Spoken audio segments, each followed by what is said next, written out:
मीनू चिड़िया के पास गाय के 2 बच्चे थे जिनसे मीनू चिड़िया बहुत प्यार करती थी। उन दोनों बच्चों की माँ कुछ समय पहले बीमारी की वजह से मर गई थी, जिसके बाद मीनू चिड़िया ने उन दोनों बच्चों को रखा हुआ था। मीनू चिड़िया उन दोनों बच्चों को बिल्कुल अपने बच्चों की तरह पालती थी और उनका बहुत ख्याल रखती थी। ये लो मेरे बच्चों, घास खाओ, तुम दोनों भूखे होगे। तुम्हारी माँ तो अब इस दुनिया में नहीं रही, परंतु मैं हूँ, मैं तुम्हारा बहुत ख्याल रखूंगी। तुम दोनों मुझे बहुत अच्छे लगते हो और तुम दोनों की नटखट मस्तियाँ देखकर मेरे दिल को बहुत सुकून मिलता है। गाय के दोनों बच्चे जुड़वा थे। अगर किसी एक को मार पड़ती तो उसकी तकलीफ दूसरे को होती थी। वो देखो रानी, मीनू चिड़िया कितनी चालाक है। बचपन से ही उस मरी हुई गाय के दोनों बच्चों को पाल रही है ताकि वो बड़े होकर मीनू चिड़िया को बहुत सारा फायदा दें। हाँ कालू, तुम ठीक कह रहे हो। मीनू चिड़िया इन दोनों गाय के बच्चों को अपने मतलब के लिए इस्तेमाल कर रही है और ऐसे ख्याल करती है जैसे वे इनसे बहुत प्यार करती हो। रानी, मीनू चिड़िया को छोड़ो और ये सोचो, अगर हम ये गाय के बच्चे किसी तरह चुरा लें तो फिर हमें कितना फायदा हो सकता है। कालू, अगर हम ये गाय के बच्चे चुरा भी लें तो हमें फायदा कैसे होगा? मुझे नहीं लगता कि हमसे ये गाय के बच्चे कोई खरीदेगा।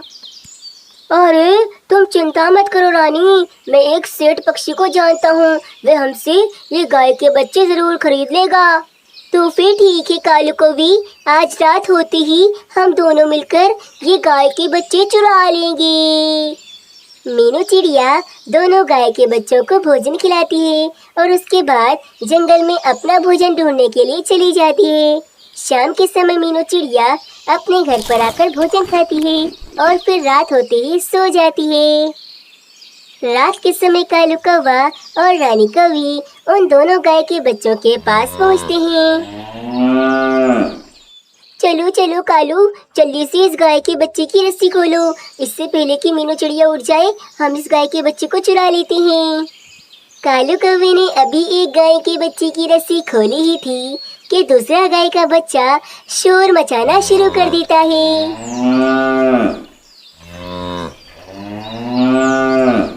अरे कालू, कालू भागो यहाँ से, ये गाय का बच्चा तो शोर मचा रहा है। मीनू चिड़िया की आँख खुल जाएगी और हम दोनों रंगे हाथों पकड़े जाएंगे। जल्दी से यहाँ से भागो।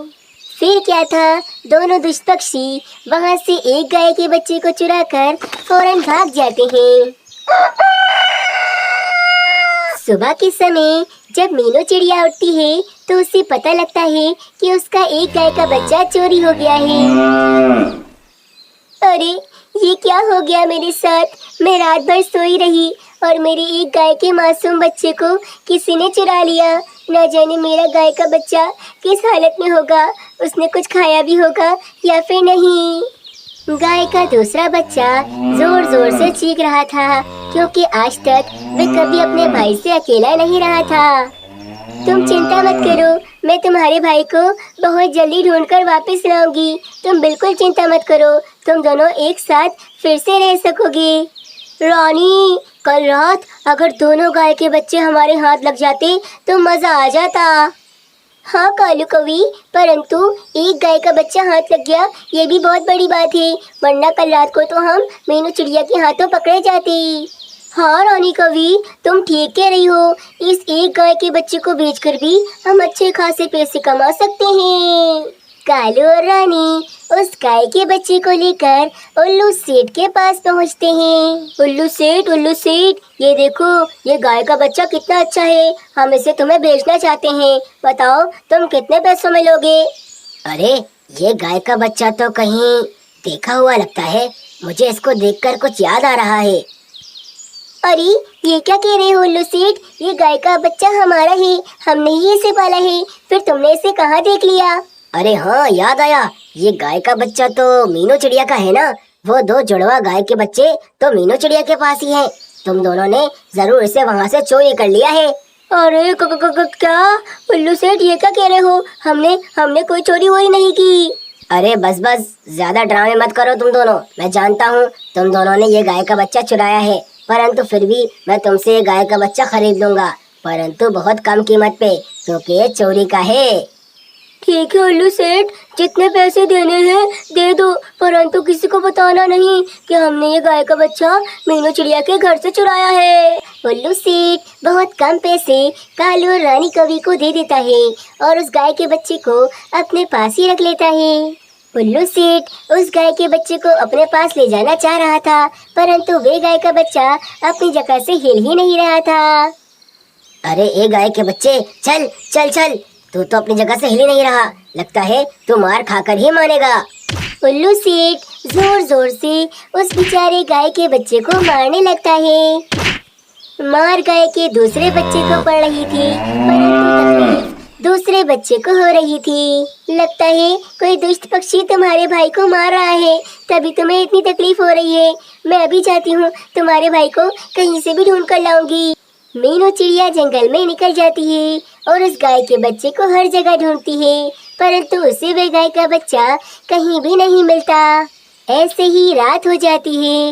उल्लू सेठ ने उस गाय के बच्चे को एक रस्सी से बांधा हुआ था। मैं जानता हूँ मासूम गाय के बच्चे, तुम मीनू चिड़िया के पास कितने प्यार से रहते थे, परंतु इस उल्लू सेठ ने तुम्हें खरीद लिया और अब ये तुम पर बहुत अत्याचार कर रहा है और तुम्हें मार भी रहा है। ये उल्लू सेठ बहुत ज्यादा दुष्ट है। कल सुबह होते ही ये तुम्हें बाजों के एक झुंड के हवाले करने वाला है, वो तुम्हें मार डालेंगे।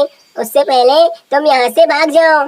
फिर तोता उस गाय के बच्चे की रस्सी खोल देता है और वे गाय का बच्चा फौरन वहां से भाग जाता है। सुबह होते ही वे गाय का बच्चा वापस मीनू चिड़िया के घर पर पहुंच जाता है। दोनों भाई अब दोबारा से एक साथ हो जाते हैं। मीनू चिड़िया ये देखकर बहुत खुश होती है। वहीं उस उल्लू सेठ को पता चलता है कि रात को ही वे गाय का बच्चा वहां से भाग गया है, तो वे बहुत ज्यादा परेशान होता है, क्योंकि वे जानता था कि अब बाजों का झुंड उसे नहीं छोड़ने वाला। उस दिन के बाद से मीनू चिड़िया उन दोनों गाय के बच्चों का बहुत ज्यादा ध्यान रखती थी और उनका पहले से ज्यादा ख्याल करती थी। मम्मा पापा, मुझे नहीं पता, मुझे स्वादिष्ट अंगूर खाने हैं, मुझे कहीं से भी लाके दो। अरे राजू बेटा, परंतु वे स्वादिष्ट अंगूर हमारे पूरे जंगल में नहीं है। मुझे वो अंगूर लाने के लिए दूसरे जंगल जाना होगा और तुम जानते हो मौसम ठीक नहीं है। नहीं नहीं पापा, मुझे नहीं पता, मुझे कहीं से भी वो अंगूर लाके दो, नहीं तो मैं आपसे बात नहीं करूँगा। कालू कवि लाके दे दो ना उसका अंगूर, क्यों उसकी कोई बात नहीं मानते हो? जाओ दूसरे जंगल जाकर मेरे राजू कवि के लिए अंगूर लेकर आओ। रानी, तुम इसकी हर बात मान लेती हो, तभी तो ये इतना ज्यादा जिद्दी और गुस्सैल हो गया है। अरे क्यों ना मानूं इसकी हर बात, मेरा लाडला बेटा है ये, मुझे बहुत प्यारा है, मैं तो इसकी हर बात मानूंगी और हर जिद पूरी करूंगी। रानी कवि ने अपने बेटे राजू कवि को लाड प्यार में बिगाड़ दिया था। वे उसकी हर बात सुनती थी, जिसके कारण राजू कौवा बहुत जिद्दी हो गया था और अब वह अपने माता पिता की एक नहीं सुनता था। बच्चों, मामा जंगल में भोजन ढूंढने जा रही हैं। आप दोनों बिल्कुल घर से बाहर नहीं निकलना, बाहर का मौसम अच्छा नहीं है, किसी भी समय बारिश हो सकती है। ठीक है मामा, हम बाहर नहीं निकलेंगे, बस गुड़िया को समझा दो, ये आपके जाते ही बहुत शरारत करती है। नहीं नहीं मामा, शरारत तो भाई करता है, मैं तो इसे समझाती हूँ कि ऐसा नहीं करो। बच्चों, आप दोनों में से आज कोई भी शरारत नहीं करेगा, बस सुकून से घर पे बैठो। मैं यूं गई और यूं वापस आई। मीनू चिड़िया ने अपना घर मजबूती से बनाया हुआ था ताकि बारिश उसके घर में न आ सके। फिर मीनू चिड़िया अपने बच्चों के लिए भोजन ढूंढने निकल जाती है। और ना जाने ये रानी कवि कब समझेगी, राजू कवि की हर बात मान लेती है, इसी कारण वे जिद्दी और गुस्सैल होता जा रहा है। आगे जाकर वह हमारी एक बात भी नहीं सुनेगा।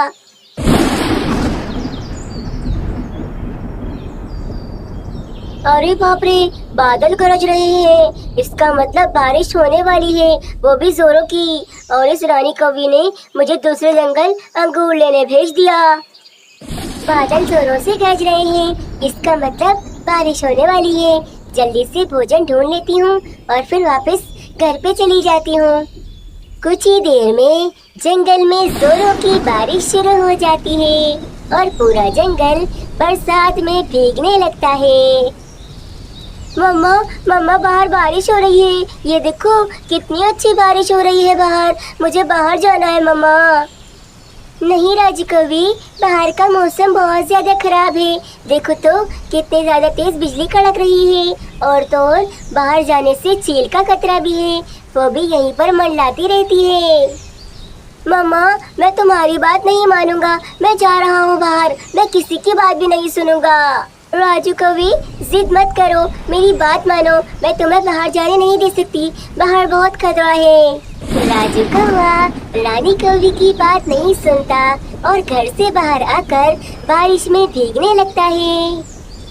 अरे वाह, कितनी अच्छी बारिश हो रही है और मम्मा तो मुझे बाहर आने ही नहीं दे रही थी, मम्मा बहुत ज्यादा बुरी है। तभी एक दुष्ट चील वहाँ से गुजर रही थी जो काफी ज्यादा भूखी थी। अरे वाह, बारिश के मौसम में ताजा ताजा शिकार, आज तो मजा आ जाएगा, इस कौवे के बच्चे का मांस खाकर मैं संतुष्ट हो जाऊंगी। चील बिना किसी देरी के राजू कौवे को अपने पंजों में जकड़ लेती है और फिर वहाँ से जंगल में दूर निकल जाती है। राजू कौवे मेरे बच्चे, चील छोड़ दो मेरे बच्चे को। राजू कौवे मैंने तुम्हें कहा था घर से बाहर नहीं निकलो, परंतु तुमने अपनी मामा की एक बात भी नहीं सुनी। कुकू देखो मौसम कितना ज्यादा अच्छा हो रहा है, बाहर कितनी प्यारी बारिश हो रही है। हाँ गुड़िया, परंतु मीनू मामा ने हमें समझाया है कि हम बाहर नहीं जा सकते, बाहर बहुत ज्यादा खतरा है। तुम ठीक कह रहे हो कुक्कू, हम अपनी मामा की बात जरूर मानेंगे। तभी कुक्कू बाहर देखता है तो वे चील राजू कौवे को उठाकर ले जा रही थी।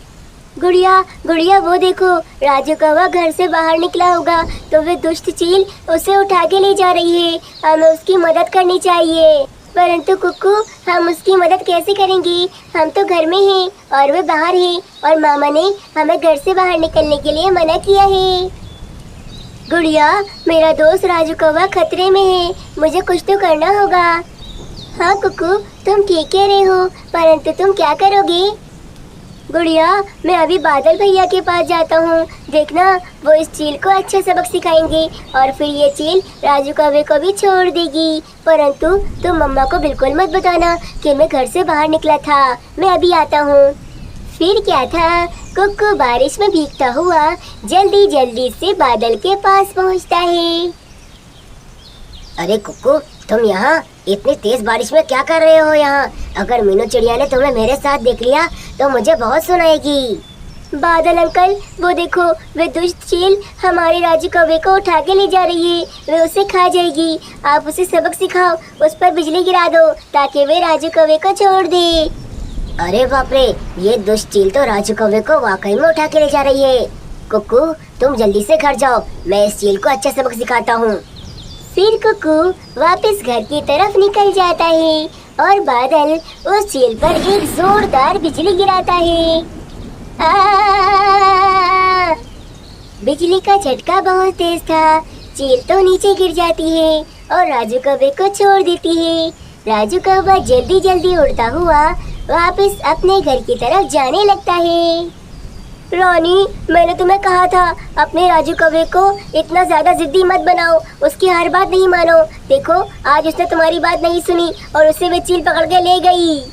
कालू मुझसे गलती हो गई, परंतु मेरा राजू कौवा अब वापस कैसे आएगा? इतने में राजू कौवा भीगता हुआ वापस घर पर आ जाता है। राजू कहाँ चले गए थे तुम? मैंने तुम्हें कहा था घर से बाहर नहीं निकलो। मामा मुझसे गलती हो गई, मैंने आपकी बात नहीं मानी, आज तो मेरी जान मेरे दोस्त कुक्कू ने बचा ली और आज से मैं आपकी हर बात मानूंगा मामा। उस दिन के बाद से राजू कौवा कुक्कू गुड़िया की तरह अपने माता पिता की हर बात मानने लगा।